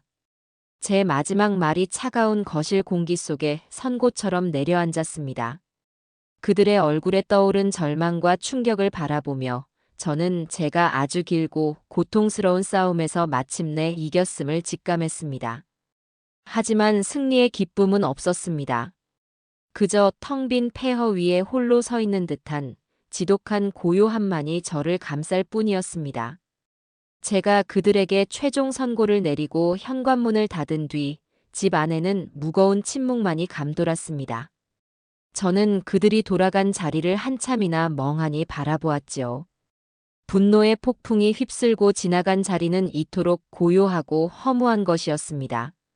그날 이후 아들과 며느리에게서는 한동안 아무런 연락도 오지 않았습니다. 어쩌면 제 단호한 태도에 모든 것을 포기했으리라 짐작할 뿐이었습니다. 그들의 소식은 오히려 친구인 박종수를 통해 간간히 전해 들을 수 있었습니다. 봉구야, 소문이 돌기 시작한 모양이더구나. 며칠 뒤 종수가 제 빌라에 들러 씁쓸한 표정으로 말했습니다. 그가 말하는 소문이란 제 아들 내외가 용산 집을 팔고 쫓겨나듯 이사를 가게 되었다는 이야기였습니다. 특히 허영심 많고 친구들에게 남편 자랑, 집 자랑을 입에 달고 살았던 며느리 이지연에게는 치명적인 소문이었을 겁니다. 종수의 말에 따르면 며느리는 그 소문이 퍼진 이후로 두문불출하며 지낸다고 했습니다. 백화점 VVIP 라운지에도 그녀가 속해 있던 고급 아파트의 부녀회에도 얼굴을 비치지 않는다고요. 그녀가 그토록 공들여 쌓아 올렸던 허영의 성이 제 결정 하나로 와르르 무너져 내리고 만 것입니다. 그리고 말이야, 두 사람이 지금 미친 듯이 집을 알아보러 다니는 모양인데 상황이 영 좋지 않은 것 같더구나. 종수는 부동산 업계에 종사하는 만큼 그들의 동향을 쉽게 파악할 수 있었습니다. 그의 이야기는 제 상상보다 훨씬 더 비참했습니다. 아들 내외는 당연히 용산이나 그 근처의 비슷한 수준의 동네에서 집을 구할 수 있으리라 생각했던 모양입니다. 하지만 그들은 곧 냉혹한 현실과 마주해야만 했지요. 지난 몇 년간 서울의 집값은 그야말로 하늘 높은 줄 모르고 치솟아 있었습니다. 그들이 가진 돈, 즉 아들의 얼마 되지 않는 저축과 대출금을 합쳐도 예전에 살던 용산 아파트의 전세금조차 감당할 수 없었다는 것입니다. 얼마 전에 강남의 한 부동산에서 두 사람을 봤다는 동료가 있더군. 표정이 아주 가관이었더래. 중개인이 예산에 맞춰서 보여준 집이 오래되고 볕도 잘 안 드는 1층 빌라였던 모양이야. 그걸 보더니 자네 며느리가 기겁을 하면서 여기가 사람이 살대예요? 하고 소리를 쳤다더구나. 중개인은 어이가 없어서 이 돈으로는 여기가 최선입니다라고 잘라 말했다고 하고 그 광경을 상상하니 헛웃음이 나왔습니다. 평생 남을 내려다보며 살아왔을 며느리가 이제는 부동산 중개인에게 면박을 당하는 신세가 된 것입니다.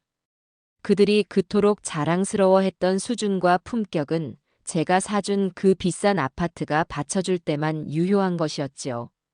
그 든든한 배경이 사라지자 그들은 그저 예산이 부족한 평범한 세입자에 불과했습니다. 종수에 따르면 그 일 이후로 두 사람의 싸움이 잦아졌다고 했습니다. 특히 며느리는 모든 책임을 아들에게 돌리며 그를 맹렬하게 비난하기 시작했다고 합니다. 당신이 중간에서 처신만 잘했어도 이런 일은 없었을 거다. 능력 없는 당신 때문에 내가 이런 굴욕을 당한다. 당신 아버지 하나. 제대로 구슬리지 못해서 이게 무슨 꼴이냐 등 입에 담지 못할 말들을 퍼부으며 아들을 몰아세운다는 것이었습니다. 아들 역시 처음에는 쩔쩔매며 며느리를 달래려 했지만 반복되는 비난과 현실의 압박 속에서 점차 지쳐갔다고 합니다. 그리고 마침내 그 역시 며느리에게 그동안 쌓아두었던 불만을 터뜨리기 시작했다고 들었습니다. 이 모든 게 당신의 그 끝없는 욕심과 오만한 태도 때문에 시작된 것 아니냐고, 당신만 아니었으면 아버지가 저렇게까지 하시지는 않았을 것이라고 말입니다. 한때는 쇼윈도 안의 인형처럼 완벽해 보였던 그들의 관계는 돈과 자존심이라는 문제가 걸리자 서로를 핥히고 물어뜯는 아수라장으로 변해버렸습니다. 그렇게 한 달이라는 시간이 흘렀습니다. 그들이 집을 비워주어야 할 날짜는 시시각각 다가오고 있었지만 그들은 여전히 새로운 보금자리를 찾지 못하고 있었습니다. 그러던 어느 날 저녁, 제 빌라의 초인종이 울렸습니다. 문을 열자 그곳에는 며느리 이지연이 혼자 서 있었습니다. 전과는 완전히 다른 모습이었습니다. 화려했던 옷차림 대신 수수한 검은색 원피스를 입고 있었고 짙었던 화장기 하나 없는 얼굴은 핏기 없이 창백했습니다. 그녀는 저를 보자마자 그 자리에 털썩 주저앉으며 무릎을 꿇었습니다. 아버님. 그리고는 아이처럼 목을 놓아 울기 시작했습니다. 저는 잠시 당황했지만 이내 마음을 다잡고 그녀를 차갑게 내려다보았습니다. 이것이 그녀가 마지막으로 꺼내든 카드라는 것을 직감했기 때문입니다. 동정심에 호소하는 철저하게 계산된 연기 말입니다. 아버님, 제가 다 잘못했어요. 제가 정말 죽을 죄를 지었습니다. 아버님 마음이 얼마나 아프셨을지 이제야 조금은 알 것 같아요. 제가 생각이 너무 짧았습니다. 교만하고 어리석었어요. 며느리는 눈물 콧물을 쏟아내며 바닥에 머리를 조아렸습니다. 그 모습은 분명 처절했지만 제 마음은 조금도 움직이지 않았습니다. 그녀의 눈물에서는 진심 어린 뉘우침이 아닌 벼랑 끝에 몰린 자의 처절한 공포심만이 느껴졌기 때문입니다. 제발 저희를 용서해 주세요. 저희 두준이를 봐서라도 제발 이번 한 번만 저희를 살려주세요. 아버님, 계약 물러주시면 안 될까요? 위약금 저희가 어떻게든 마련해 볼게요. 제가 가진 폐물이라도 다 팔고 친정에 가서 손이 발이 되도록 빌어서라도 어떻게든. 그녀는 말을 잇지 못하고 흐느꼈습니다. 하지만 저는 그녀의 말 속에 숨겨진 거짓을 꿰뚫어 보고 있었습니다. 위약금을 마련하겠다고요? 집 한 채 구할 돈도 없는 그들이 수억에 달하는 위약금을 어떻게 마련한단 말입니까? 그것은 불가능한 약속이었습니다. 그녀는 그저 이 상황을 벗어나기 위해 헛된 희망을 파는 것뿐이었습니다. 그리고 또다시 제 가장 약한 고리인 손주 두준이를 들먹이고 있었습니다. 저는 조용히 한숨을 내쉬고 무릎을 꿇고 있는 그녀의 앞에 쭈그려 앉아 눈을 맞췄습니다. 그리고 제 평생 가장 차갑고 단호한 목소리로 말했습니다. 너는 아직도 무엇이 문제의 본질인지 전혀 모르는구나. 제 말에 며느리는 울음을 그치고 저를 올려다보았습니다. 이것은 돈 문제가 아니다. 위약금 문제도 아니고. 너는 지금 내게 용서를 구하는 것이 아니라 너의 화려하고 편리했던 삶이 송두리째 사라지는 것에 절망하며 애원하는 것뿐이다. 제 전곡을 찌르는 말에 며느리의 눈동자가 심하게 흔들렸습니다. 나는 너에게 수많은 기회를 주었다. 내가 내게 모욕을 준 그날 밤에도 나는 내가 다음 날 아침이면 진심으로 사과할지도 모른다고 생각했다. 내가 내게 그 오만한 문자 메시지를 보냈을 때도 나는 마지막으로 너의 어리석음을 확인했을 뿐이다. 너는 단 한 번도 진심으로 뉘우친 적이 없다. 지금 이 순간에도 마찬가지고. 저는 자리에서 일어났습니다. 그리고 차갑게 그녀를 내려다보며 마지막 말을 건넸습니다. 돌아가거라. 그리고 다시는 내 앞에 나타나지 마라. 다음에 또다시 내 허락 없이 이곳에 찾아온다면 그때는 주거침입으로 경찰에 신고하겠다. 경찰이라는 단어에 며느리의 얼굴이 하얗게 질렸습니다. 그녀는 더 이상 아무 말도 하지 못하고 그저 멍하니 저를 바라볼 뿐이었습니다. 저는 그대로 돌아서서 집 안으로 들어가 문을 닫고 빗장을 걸었습니다. 문 밖에서 잠시 그녀의 흐느낌이 들려오는 듯 했지만 이내 그 소리도 잦아들었습니다. 모든 것이 끝났습니다. 그녀의 마지막 연극은 막을 내렸습니다. 며느리가 다녀간 후 제 주변에는 다시 깊은 고요가 찾아왔습니다. 그리고 마침내 계약서에 명시된 잔금 지급일이 되었습니다. 그날 오후 제 휴대폰이 묵직한 진동과 함께 울렸습니다. 은행 앱의 알림이었습니다. 화면에는 제 평생을 합쳐도 만져볼 수 없었던 상상조차 하기 힘든 거대한 액수의 숫자가 찍혀 있었습니다. 용산 아파트의 매매 대금 전액이 계약금을 제외하고 고스란히 제 통장으로 들어온 것이었습니다. 저는 소파에 깊숙이 몸을 묻은 채 한참이나 그 숫자를 들여다보았습니다. 그 숫자는 단순한 돈이 아니었습니다. 그것은 제 청춘의 값이었고 제 땀의 무게였으며 제가 잃어버렸던 자존심의 대가였습니다. 기쁘다기보다는 차라리 아득한 기분이 들었습니다. 이 거대한 돈이 이제 온전히 제 것이라는 사실이 오히려 비현실적으로 느껴졌지요. 그날 밤 저는 잠을 이루지 못했습니다. 앞으로 이 돈을 어떻게 써야 할까? 남은 인생을 어떻게 살아야 할까? 수많은 생각들이 머릿속을 맴돌았습니다.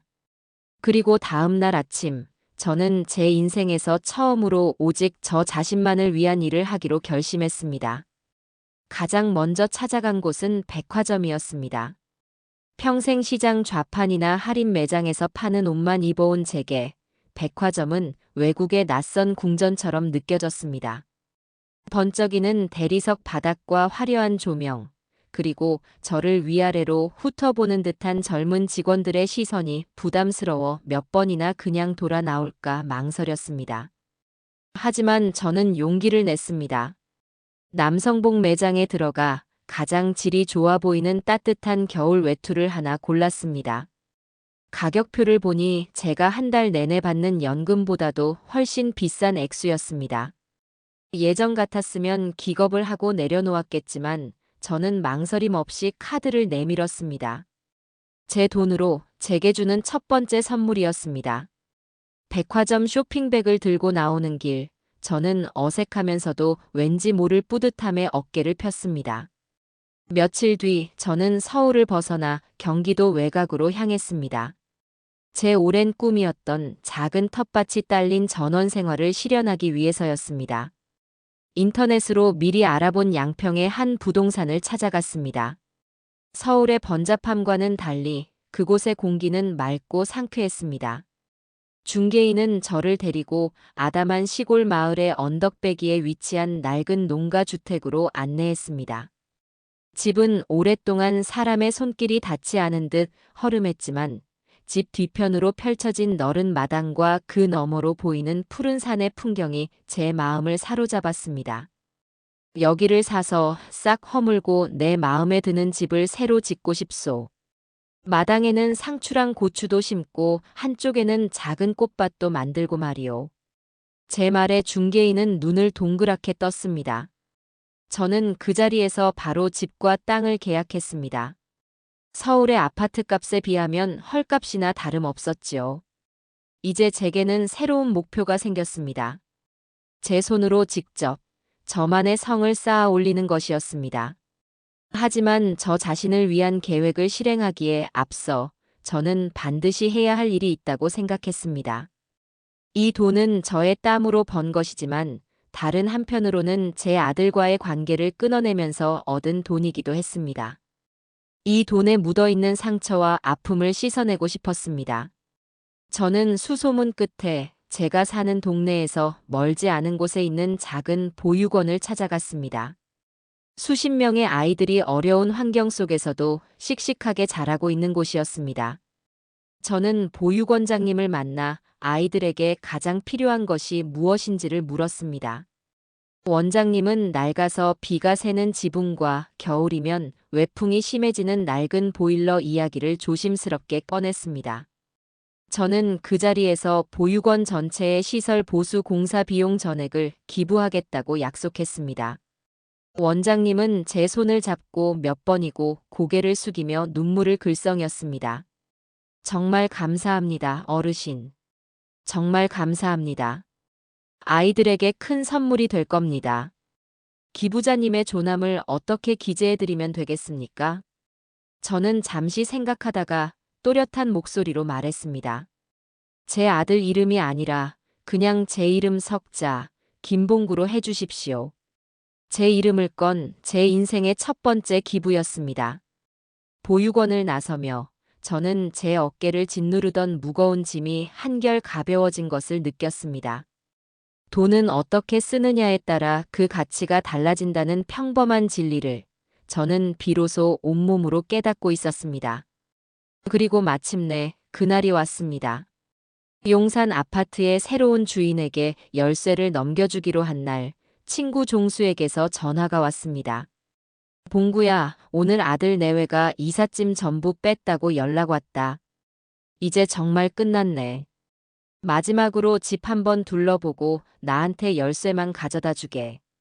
저는 버스를 타고 용산으로 향했습니다. 제 손으로 사서 단 한 번도 마음 편히 살아보지 못했던 그 집으로 가는 마지막 길이었습니다. 아파트에 도착해 현관문을 열자 텅 빈 공간이 저를 맞았습니다. 값비싼 가구와 화려한 장식들이 모두 사라진 집은 마치 거대한 잿빛 동굴처럼 공허하고 삭막했습니다. 바닥에는 이삿짐을 끌었던 자국과 먼지만이 어지럽게 남아 있었지요. 저는 천천히 집 안을 둘러보았습니다. 아들이 쓰던 서재, 며느리가 아끼던 주방, 손주가 뛰어놀던 거실. 모든 공간에서 그들의 흔적이 희미하게 느껴졌지만 이제는 아무런 감흥도 잃지 않았습니다. 미련도 분노도 슬픔도 아니었습니다. 그저 모든 것이 끝났다는 담담한 사실만이 현실로 다가올 뿐이었습니다. 저는 거실 창가로 다가가 창문을 활짝 열었습니다.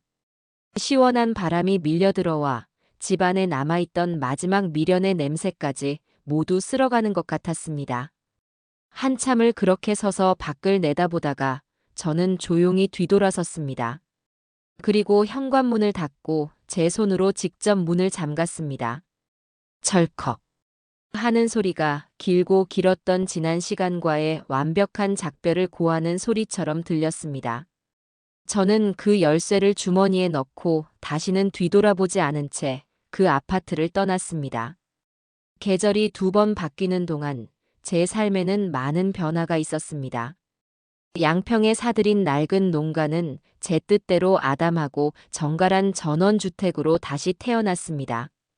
저는 서울의 빌라를 처분하고 이곳에 완전히 새로운 둥지를 틀었지요.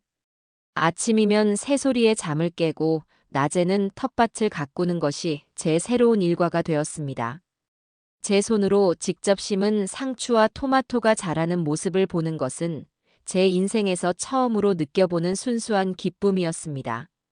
저녁에는 마루에 앉아 따뜻한 차를 마시며 멀리 보이는 산등성이 너머로 해가 지는 풍경을 바라보곤 했습니다. 도시의 소음과 욕망에서 벗어난 삶은 제게 평생 느껴보지 못했던 평온함을 선물해 주었습니다. 아들 내외의 소식은 더 이상 궁금하지 않았지만 가끔 서울에 나갔다가 만나는 친구 종수를 통해 어쩔 수 없이 듣게 되곤 했습니다. 그들은 결국 경기도 외곽의 낡고 작은 빌라로 이사를 갔다고 했습니다. 아들 경태는 매일 왕복 4시간이 넘는 거리를 출퇴근하느라 지칠 대로 지쳐 있었고, 며느리 이지연은 과거의 화려했던 삶을 잃어버린 상실감에 깊은 우울증을 앓고 있다는 소식이었습니다. 용산에 살 때 그토록 가깝게 지냈다는 그녀의 친구들은 그녀가 변두리로 이사를 가자 신기루처럼 사라져 버렸다고 합니다. 그들이 그토록 중요하게 여겼던 사회적 지위와 인맥이라는 것이 사실은 용산의 그 아파트가 보증해주던 신기루에 불과했다는 것을 그들은 이제야 뼈저리게 깨닫고 있을 터였습니다. 저는 그 소식을 들으며 그들을 향한 어떤 연민이나 통쾌함도 느끼지 않았습니다. 그저 모든 것은 제자리로 돌아간 것뿐이라고 생각했습니다. 그러던 어느 가을날 저녁이었습니다. 텃밭에서 갓 딴 배추를 다듬고 있는데 낯선 번호로 전화가 걸려왔습니다. 받을까 망설이다 수화기를 들자 귀에 익은 하지만 너무나도 변해버린 목소리가 들려왔습니다. 아버지, 저 경태예요. 잘 지내세요? 아들의 목소리였습니다. 예전에 그 자신감 넘치던 톤도 절망에 빠져 울부짖던 비명도 아니었습니다. 모든 것을 잃어버린 사람이 내는 낮고 힘없는 하지만 이상하게도 진실하게 들리는 목소리였습니다. 저는 아무 말 없이 다음 말을 기다렸습니다. 아버지 죄송합니다. 아들은 한참 만에야 그 말을 꺼냈습니다. 그리고 그 한마디에 모든 것이 담겨 있다는 것을 저는 느낄 수 있었습니다. 이제 와서 이런 말씀드리는 것이 얼마나 염치 없는 짓인지 잘 압니다. 집 때문이 아닙니다. 제가 아버지를 얼마나 외롭게 해드렸는지, 아버지 마음에 얼마나 큰 대못을 박았는지 이제야 조금 알 것 같습니다. 저는 정말 못난 아들이었습니다. 아버지 앞에서도 그리고 제 아내 앞에서도 저는 늘 비겁했습니다. 아버지의 그늘 아래서 모든 것을 당연하게 누리면서도 감사할 줄 몰랐습니다. 정말 죄송합니다, 아버지. 아들은 울고 있었습니다. 하지만 그날 제 집으로 쳐들어와 흘렸던 절박한 눈물과는 다른 조용하고 깊은 회한의 눈물이었습니다. 저는 수화기를 든 채 가만히 아들의 울음소리를 들어주었습니다. 제 마음속에서 오랫동안 얼어붙어 있던 분노와 배신감의 얼음덩어리가 그 뜨거운 눈물에 조금씩 녹아내리는 것 같았습니다. 한참을 울던 아들이 목구멍을 억지로 비집고 나오는 듯한 거친 숨소리와 함께 겨우 목소리를 가다듬었습니다. 그 울음은 더 이상 다급한 애원이나 분노의 표출이 아니었습니다. 자신의 과오의 무게를 온몸으로 받아낸 사람만이 흘릴 수 있는 무겁고도 처절한 참회의 소리였지요. 저는 여전히 아무 말도 하지 않았습니다. 그 침묵의 시간 동안 저는 제 마음속을 가만히 들여다보았습니다. 용서라는 단어가 떠올랐지만 쉽사리 입 밖으로 나오지는 않았습니다. 상처는 아물었지만 그 자리에는 지워지지 않는 깊은 흉터가 남아 있었습니다. 그 흉터는 분노의 흔적이 아니라 잃어버린 시간에 대한 슬픔이자 돌아갈 수 없는 과거에 대한 기록이었습니다. 쉬운 용서는 그 흉터의 의미마저 퇴색시킬 것 같았습니다. 하지만 저는 그에게 마지막으로 아비로서의 길을 알려주고 싶었습니다. 끝없는 징벌이나 냉혹한 외면이 아니라 그가 다시 일어설 수 있는 단단한 땅을 짚어주고 싶었습니다. 그것만이 이 길고 아픈 싸움을 끝내는 유일한 방법이라 생각했습니다. 이제라도 알았다니 다행이구나. 제 목소리는 따뜻하지도 차갑지도 않았습니다. 오랜 가뭄 끝에 겨우 한 방울 떨어지는 비처럼 메마르고 담담한 음성이었지요. 그 목소리에 아들은 놀란 듯 숨을 멈췄습니다. 아마도 더 큰 꾸짖음이나 영원한 절연의 선고를 예상했겠지요. 제 차분한 목소리가 그에게는 오히려 더 큰 충격이었을지도 모릅니다. 경태야. 저는 나지막이 아들의 이름을 불렀습니다. 너도 이제 너의 힘으로 집을 지어보거라. 그 말을 하는 순간 제 머릿속에는 평생을 일했던 공장의 쇳가루 냄새와 제 거칠고 투박한 손이 스쳐 지나갔습니다. 내 손으로 벽돌 한 장 한 장 직접 쌓아 올려서 진정한 너의 집을 만들어봐라. 남에게 기댄 성이 아니라 눈을 감자 용산 아파트의 차갑고 번쩍이던 대리석 바닥이 떠올랐습니다. 그 위에서 위태롭게 서 있던 아들과 며느리의 모습도 함께 말이지요. 온전히 너의 땀으로 지은 집 말이다. 그리고 언젠가 내가 더 이상 아비의 그늘 아래 선 아들이 아니라 너 자신의 힘으로 당당하게 선 가장이 되었을 때, 그때 이 아비를 너의 집으로 초대하려무나.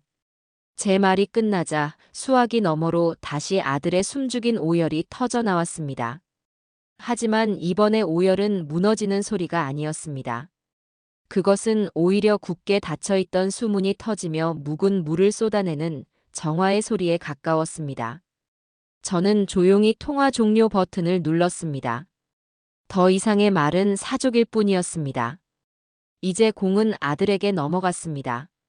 그 길고 어두운 터널을 스스로의 힘으로 걸어 나오는 것은 온전히 그의 몫으로 남겨두어야 했습니다. 수화기를 내려놓고 저는 삐걱거리는 나무마루에 걸터앉아 어둠이 내리기 시작한 텃밭을 바라보았습니다. 낮 동안의 분주함이 가라앉고 귀뚜라미 소리가 선명해지는 시간이었습니다. 서쪽 하늘은 마치 잘 익은 홍시처럼 진홍빛으로 물들기 시작하더니 이내 산등성이 너머는 깊은 보랏빛으로 잠겨들고 있었습니다. 그 장엄한 빛의 변화를 보고 있자니 제 마음속에 격렬했던 파도도 점차 잦아드는 것 같았습니다. 문득 제 손을 내려다보았습니다. 손톱 밑과 주름진 손마디 사이사이에 방금 딴 배추에서 묻어나온 검은 흙이 그대로 남아 있었습니다. 저는 손을 들어 코끝에 가져다 대었습니다. 축축하고 비릿한 흙냄새가 훅 끼쳐왔습니다. 살아있는 모든 것들의 근원인 바로 그 생명의 냄새였습니다. 저는 그 냄새가 참으로 좋다고, 정말로 좋다고 생각했습니다. 개풀 뜯어먹는 소리라며 며느리가 경멸했던 도시의 화려함과는 가장 거리가 먼 원초적인 냄새. 그들은 그 속에서 가난과 무지를 보았겠지만 저는 이제야 그 속에서 진짜 삶의 가치와 평온을 발견한 것입니다. 저는 이제 그 무엇도 부럽지 않았습니다. 길고 길었던 싸움은 끝났고 저는 제 인생의 온전한 주인이 되었습니다. 통장에 찍힌 거대한 액수의 돈 때문이 아니었습니다. 제가 직접 땀 흘려 가꾼 이 작은 땅과 제 의지대로 하루를 살아갈 수 있는 이 자유, 그리고 제 신념을 제 스스로 증명해냈다는 그 사실이 저를 부유하게 만들었습니다. 이것은 복수극의 통쾌한 끝이 아니었습니다. 늦게나마 제 자신을 되찾고 자식에게 세상의 순리를 가르쳐준 한 늙은 아버지의 길고 아픈 가르침의 완성이었습니다. 붉은 노을이 마침내 그 빛을 다하고 제 텃밭 위로 고요한 어둠이 장막처럼 내려앉고 있었습니다. 정말로 평화로운 저녁이었습니다.